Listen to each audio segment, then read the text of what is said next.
कि जिस दिन इस देश के जज, इस देश की जुडिशरी अपने पे आ गई ना, तो जज के आगे किसी की नहीं चलती है। ये बात ध्यान रखिएगा, चाहे प्रधानमंत्री हो, चाहे गृह मंत्री हो, कोई भी हो, न्यायपालिका के आगे सबको नतमस्तक होना पड़ता है। तो अब दिल्ली के लोग भी सतर्क और सावधान हो जाएं, क्योंकि बुलडोजर अब यूपी से दिल्ली तक आ गया है। तो अगर आप भाजपा के सहयोगी हैं तो भी आपके घर पे बुलडोजर चलेगा। तो आप खुद अपने दिमाग से सोचिए कि आपको अब क्या चाहिए, बुलडोजर चाहिए या अपने बच्चों का बेहतर भविष्य चाहिए।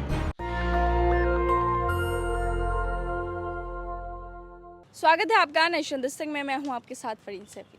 इस वक्त मेरे साथ मौजूद हैं मोहित शर्मा, जो अपनी बेबाकी से अपनी राय रखते हैं सरकार के खिलाफ या उन मुद्दों के खिलाफ जो लगातार देश में हिंसा बढ़ाने की कोशिश की जा रही है, जिस तरह से देश को बांटने का काम किया जा रहा है। जहांगीरपुरी का ही अगर हम एग्जाम्पल लें, जिस तरह से वहाँ पर कार्रवाई हुई, सुप्रीम कोर्ट के मना करने के बावजूद वहाँ पर बुलडोजर चला दिया गया, लोगों को बेघर कर दिया गया। इन्हीं सब मुद्दों पर हम बात करेंगे। हमारे साथ हैं मोहित शर्मा, इनसे जानेंगे किस तरह से ये अपनी राय इन मुद्दों पर देते।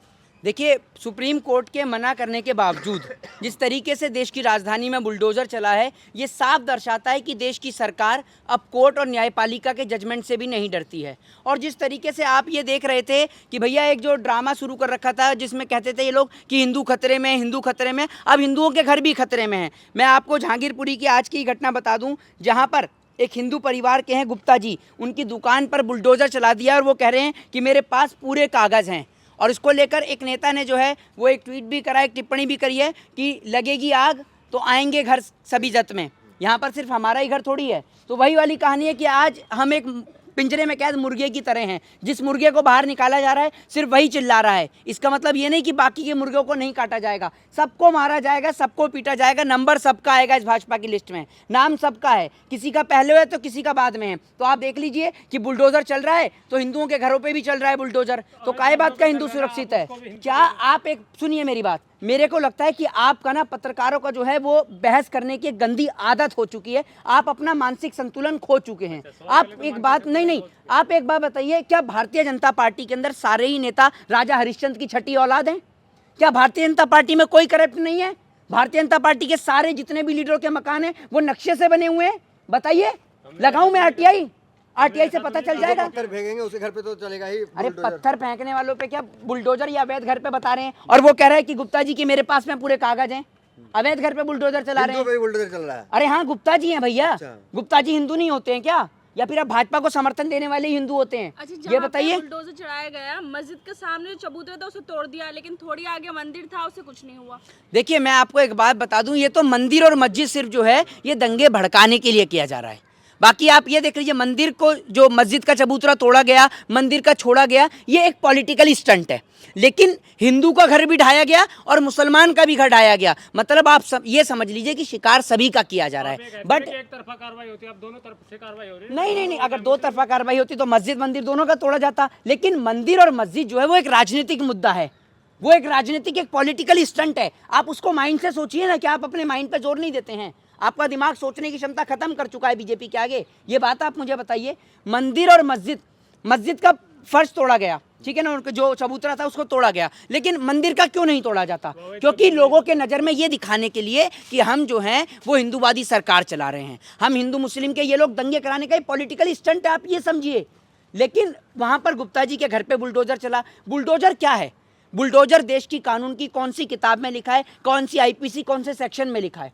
और पहली बात, अगर बुलडोजर, अब आप ये समझिए कि अगर आप या कोई भी व्यक्ति अगर एक पत्थर फेंकता है तो उसकी सज़ा पूरा परिवार भुगतेगा। मतलब अगर कोई अपराधी है तो अब उसकी सज़ा उसकी माँ भी भुगतेगी, उसकी बहन भी भुगतेगी, उसका भाई, उसका पिता, सभी लोग भुगतेंगे। क्योंकि बुलडोजर चलेगा घर पे तो बेघर होंगे, और बेघर होंगे तो सभी लोग होंगे। तो हमारे कहने का मतलब ये है कि मैं खुद कानून का छात्र हूँ, और कानून ये कहता है कि जिसने अपराध किया है सज़ा उसको मिलनी चाहिए। गेहूँ के साथ घुन क्यों पिसना चाहिए? सीधी सी बात है। अगर अपराध जिसने किया है तो उसको सजा दी जाए। सभी के घरों पर क्यों बुलडोजर चलाया जा रहा है? जो अपराधी हैं, नहीं, जो अपराधी हैं उनके घर पे बुलडोजर ना चलाया जाए। बुलडोजर नहीं, वाले अपराधी नहीं है क्या भैया? पत्थर मारने वाले अपराधी हैं, लेकिन कानून ये थोड़ी कहता है कि आप उनके घर पे बुलडोजर चलाएंगे। ये कानून कहता है क्या? कानून ये कहता है कि आप उसको फांसी की सजा दे सकते हैं, आप उसे उम्र कैद दे सकते हैं, आप उसको जो भी सजा का प्रावधान है, 2 साल 3 साल की सजा का जो भी प्रावधान है, या फिर जो भी उस पर जुर्माना है वो आप लगा सकते हैं। लेकिन बताइए यहाँ ना। तो कोर्ट की बात भी नहीं मानी गई ना, कोर्ट ने मना किया कि वहाँ पर ऐसा कुछ नहीं होगा, लेकिन उसके बावजूद भी एमसीडी वहाँ पर बुलडोजर चलाती रही। तो भाई आप ये सीधे तौर पे समझ लीजिए, भारतीय जनता पार्टी की मनमानी है। भारतीय जनता पार्टी अपने आगे किसी की नहीं सुनती है। और प्रधानमंत्री, फर्क नहीं पड़ता रद्दी भर, वो तो घूमने से फुर्सत हो, फ्री हो, तब उनको समझ में भी आए कुछ। मुख्यमंत्री तो वो तो केजरीवाल अभी भी जो है, वो तो अभी भी चुनावी बिगुल बजा रहे हैं गुजरात में जाकर। आप देख रहे हैं 2 दिवसीय गुजरात की यात्रा पे हैं। केजरीवाल पे सवाल उठ रहा है। आप एक बात मुझे बताइए, सेंटर की गवर्नमेंट किसके अंडर है? पुलिस किसके अंडर आती है दिल्ली के अंदर? बता दीजिए आप मुझे। एमसीडी में स्टैम्प पे कौन बैठा हुआ है? सीधे तौर पे आप देखिए, बुलडोजर कौन चलवा रहा है? यानी एमसीडी में बीजेपी है तो बीजेपी चलवा रही है, पुलिस इनके अंडर आती है तो यानी बीजेपी है। तो आप सीधे तौर पे समझिए ना, भारतीय जनता पार्टी के नेता तो कल भी, गौतम गंभीर जो हैं, उनकी टीम का मैच हो रहा था लखनऊ का, वो तो कल भी बैठे होते हैं मुंबई में। वो हर मैच में स्टेडियम में ही नजर आ रहे हैं बैठे हुए। उनको दिल्ली का सांसद पता नहीं किसने चुन दिया, और दिल्ली की जनता को इतना भी समझ में नहीं आता। आप ये समझ लिए, बीजेपी के नेता ऐसे हैं कि जो अगर दूसरी पार्टी में रहेंगे तो भैया, या किसी भी पार्टी में रहेंगे, अगर बीजेपी में है, हिंदुओं के पास जा रहे हैं तो तिलक लगा के पहुंच जाएंगे, हमें हिंदुओं के नाम पे वोट दे दो। मुसलमान के पास जाएंगे तो कहेंगे हमें अल्लाह के नाम पे वोट दे दो। क्या देश की जनता की अपनी खुद की नज़र खराब हो गई है कि उनको राजनेताओं की नज़र से देखना पड़ रहा है? क्यों राजनेताओं की नज़र से देख रहे हैं? अपनी खुद की नज़र से देखिए, और जो सही है उसको सही को सही कहिए और गलत को गलत कहिए। क्या आपकी सोचने समझने की क्षमता खत्म हो चुकी है? तो बोल रहे हैं गृह मंत्री के घर पे चलवा दो बुलडोजर, तब जाके ये सुधरेंगे। गृह मंत्री के घर पे कैसे चढ़ जाए? गृह मंत्री तो बहुत दूर की बात हो गई, यहाँ पर गृह राज्य मंत्री के घर पे नहीं चलता है।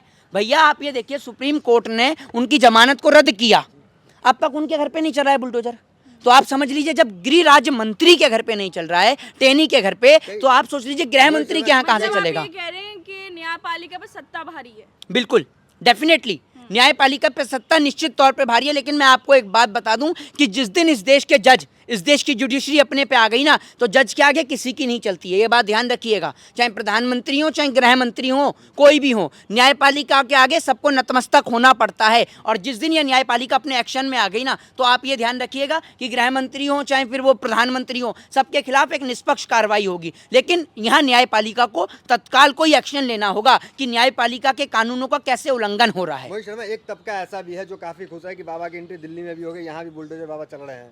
तो जनता जो है ना, अब आप ये सोच लीजिए, वो गुप्ता जी के घर पे बुलडोजर चला है, अब उनका घर परिवार बेघर हुआ है। अब देखूंगा, मैं ये देखना चाहता हूँ वो गुप्ता जी हैं, अब मैं देखूंगा कि ये कितने नफरती चिंटू हैं जो नफरत फैलाते हैं, जिन्हें नफरत फैलाने का इतना शौक है कि 500-500 रुपये में नफरत फैलाने का काम करते हैं। अब मैं पूछूंगा इनके आकाओं से और देखूंगा कि कौन कौन जाएगा गुप्ता जी के घर पे और जाके पहुंचेगा उनके घर पे राशन लेकर, और कौन हिंदू संगठन आएगा आगे, बीएचपी हो, बजरंग दल हो, कोई भी हो। देखूंगा कितने हिंदू संगठन आगे आएंगे और गुप्ता जी को उनका नया घर दिलवाएंगे। देख लूंगा। नहीं है, हिंदू भी खतरे में है, हिंदू भी क्या? सुरक्षित नहीं है मतलब। मुस्लिम संगठन भी तो है ना। अरे आपका दिमाग खराब है, आपका दिमाग खराब है क्या है? आप हिंदू मुस्लिम पे आ जाते हैं। वो जो गुप्ता जी हैं वो हिंदू है या मुस्लिम है, ये बताइए। नहीं, आप एक मिनट रुकिए। आप क्या मुस्लिम संगठन आगे आ रहे हैं इस मामले में? अरे आप एक बात मुझे बताइए, वो हिंदुओं के ठेकेदार बनते हैं ना, वो हिंदुओं के ठेकेदार बनते हैं ना, तो आइए।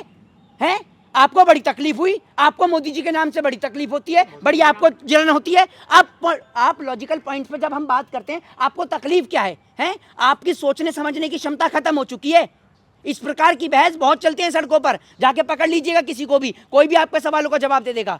ऊट पटांग चीजें। आप इस सवाल का मुझे जवाब दीजिए कि सीधे तौर पर अगर उसके घर पे बुलडोजर चला है, गुप्ता जी के घर पे, आप कहते हैं ना कि हिंदू सुरक्षित है, लोगों के माइंड में सिर्फ यही चीज़ दर्शाई जा रही है कि मुसलमानों को टारगेट किया जा रहा है। तो हम उनको ये समझाना चाहते हैं कि भाजपा की नज़र में कोई हिंदू, कोई मुसलमान, कोई सिख, कोई ईसाई नहीं है। भाजपा सिर्फ वोट बैंक की राजनीति करती है, और भारतीय जनता पार्टी को जो वोट नहीं देगा उसकी सज़ा यही होगी कि या तो उसके घर पर बुलडोजर चलेगा या उसके परिवार के सदस्यों को गिरफ्तार किया जाएगा। तो अब दिल्ली के लोग भी सतर्क और सावधान हो जाएं, क्योंकि बुलडोजर अब यूपी से दिल्ली तक आ गया है। तो अगर आप भाजपा के सहयोगी हैं तो भी आपके घर पे बुलडोजर चलेगा। तो आप खुद अपने दिमाग से सोचिए कि आपको अब क्या चाहिए, बुलडोजर चाहिए या अपने बच्चों का बेहतर भविष्य चाहिए।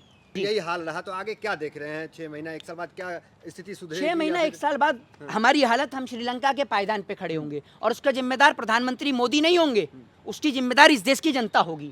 मैं सीधे तौर पर आज कहता हूँ कि अगर देश की हालात श्रीलंका के जैसे होते हैं तो उसका जिम्मेदार भाजपा नहीं है, इस देश की जनता है, इस देश की जनता है। और जब उनके बच्चे उनसे सवाल करेंगे ना कि जब इस देश की आर्थिक स्थिति डैमेज हो रही थी, जब ये देश गुलाम हो रहा था, तब आप बोल क्यों नहीं रहते, तब वो देखेंगे क्या बोलेंगे। फिर वो यही बोलेंगे कि बेटा मेरे से गलती हो गई, जब ये देश बर्बाद हो रहा था तब तो मैं हिंदू और मुस्लिम के दंगे कर रहा था, मैं तो 500-500 रुपये में जा रहा था और वहाँ दंगे और फसाद कर रहा था। तो आप खुद ही अपनी बर्बादी के जिम्मेदार होंगे। जय हिंद, जय भारत, वंदे मातरम। तो ये थे हमारे साथ मोहित शर्मा, जिन्होंने बड़ी बेबाकी से अपनी राय रखी किस तरह से जो सरकार है वो भेदभाव कर रही हैं, जो समाज है उसको बांटने का काम कर रही हैं। और अगर इसी तरह से चलता रहा तो जो हालात है, देश की हालात जो आने वाले समय में वो बहुत ही बुरी होने वाली है। जिस तरह से श्रीलंका में भी जातिवाद फैलाया गया, धर्म के नाम पर राजनीति वहाँ होती रही, किस तरह से अब उसके हालात बने हुए हैं। और अगर यही चीज़ अगर भारत में नहीं रुकती है तो यहाँ के हालात भी ऐसे ही होने वाले।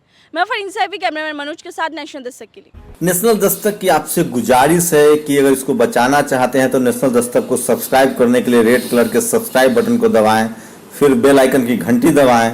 नेशनल दस्तक को बचाने के लिए बहुत जरूरी है कि हर खबर को शेयर करें, लाइक करें, कमेंट जरूर करें।